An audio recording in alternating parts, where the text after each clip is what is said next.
Liberty Cabbage here with a review of Book 2 of the fantasy webcomic Cerintha by Richard Bidencope. Like my last review, I'd like to introduce a graphic novel.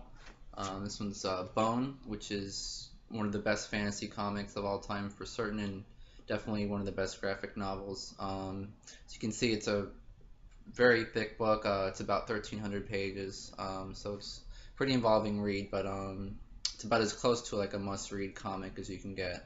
So any fantasy fans, if you haven't read Bone, you're really missing out.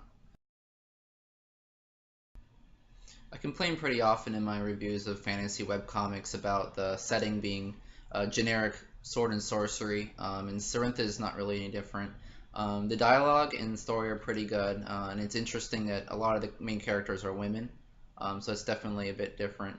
Um, Humadi is definitely the star of the comic. She's morally ambiguous, pretty complex, and definitely a very exciting character. Unfortunately, the other characters are pretty bland, especially the girl Kusitara, who's basically just a child, and there's also a barbarian who doesn't have a name.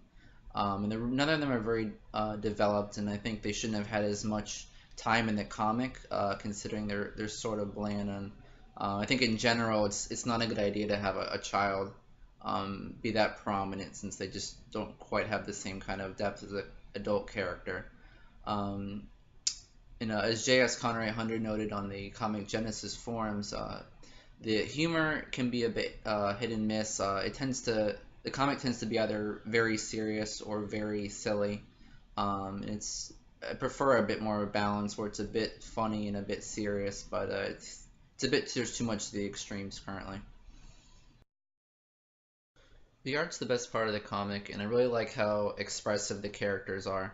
Um, every panel has just a really exaggerated, very interesting facial expression, and definitely is a very good example of visual storytelling, which I think is extremely important when it comes to illustrating comics. Bidencope has a very unique style that uses a lot of both Western and Eastern styles in it. Um, and I really haven't seen it done before like that. So that's a major perk for the comic, that it can stand out. It has very good black and white art with a lot of hatching and contrast and things like that.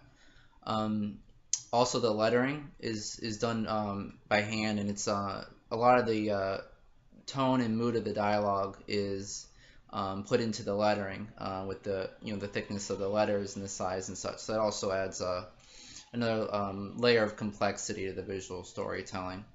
Um, One thing that could use some improvement are backgrounds in terms of conveying the environment. The background characters are pretty good, but you don't really get a lot of sense of the setting. Again, it's just kind of a minimalistic, vague, fantasy setting, and so a step for improvement would be to focus on more complex and elaborate wide shots, establishing shots to really show off the world more and make it more about kind of a more holistic approach than just a lot of what it is now. If you have a lot of close-ups and it's kind of manga-ish basic background sometimes.